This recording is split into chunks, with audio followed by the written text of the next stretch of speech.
குழந்தை அது விட்ட இல்ல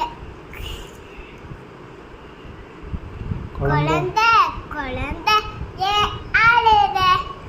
எறும்பு கடிச்சிச்சு நான் அழுத எறும்பே எறும்பே ஏன் கடிச்ச என் பொண்ணு